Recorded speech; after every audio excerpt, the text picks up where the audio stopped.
Month 10 in the calendar of the Eternal, Month 1, Gregorian calendar, day 21, 2022. In dreams, I saw a large house, and there many gathered. Their plans were being drawn up on how to fix a long street leading to their homes.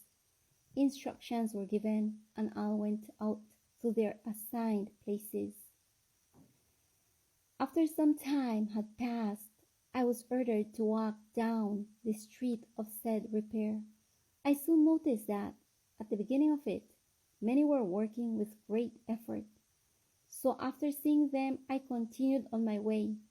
Then, further on, I saw groups, each at their assigned place of work.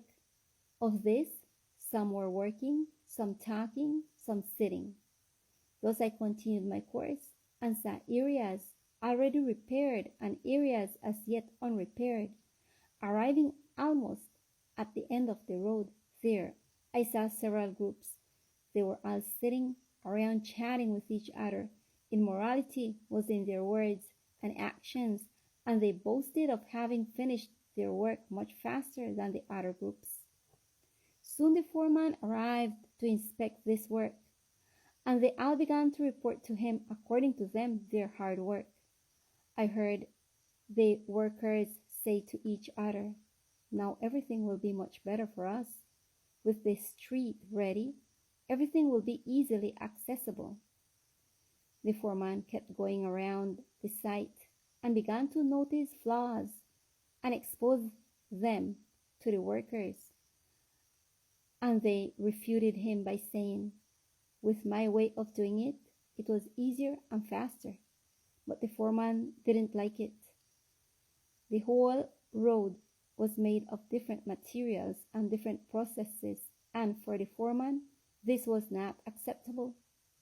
Then he arrived at the end of the construction, and seeing everything, he gathered them together and told them, "I see that you all feel proud of your work, but I will tell you the reality. A street that has its holes covered with paper, when the cars or the walkers pass by, they will fall into it.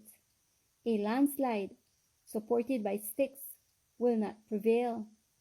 An asphalt of an eighth of an inch, approximately 3 millimeters, will not hold." Everyone looked at each other as the foreman continued. "Precipice of sweet wire, galvanized steel wire, will not prevent danger to the one who crashes into it. It is going to fall into the void. And let's suppose that this that does not function according to your understanding. I tell you that there is no way this street will function, for it is not safe for any traveler, and everyone will have to continue to make the turns they always make to get to their homes."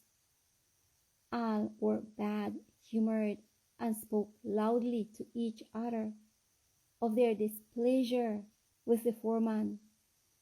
Soon one of the unhappy ones spoke up and said to the foreman, "Well, me and my family see the street very safe, and we will use it, and we will refer others to do so as well. I am tired of going around in circles." So the foreman said to him, "I'm sorry, but this will not be possible." To which the unhappy worker said to the foreman, "Who will prevent me? Will you watch the street day and night to prevent me?" To which the foreman replied, "That won't be necessary, but rather look carefully and listen. The street is half repaired, but the bridge, this huge bridge, at the end of this unusable street is broken. There is only a void in its place. Nobody took care to repair it. So the workers began to look for those responsible for such misfortune and found, on the basis of the broken and old bridge, those who were assigned the job, who were eating, chatting, and were seen enjoying the moment. The workers complained to them, and this, very frightened, told them, "There is still time. Let's go now to repair it." Then the foreman told them, "It's too late. The materials for this have already been removed because the deadline has not been met." So I saw all the workers disappointed. They began to do violence to those who did not comply with their work. And while this was happening, a great storm of strong winds and torrential rains arrived, and the street that had been half repaired disappeared, and there I saw no more. Oh, beloved brothers, how sad it is not to fulfill faithfully what the Lord asks of each one of us. It is my plea and prayer that we make a firm decision for the eternal to follow His words, His precepts, His commandments, His statutes, His law, and not to turn to the right or to the left, so that in this way we may be safeguarded in Him, and that we may be able to maintain, by His help and by His mercy, that connection with heaven that will enable us to be not only protected in what lies ahead, but saved for eternity. May the Lord bless us.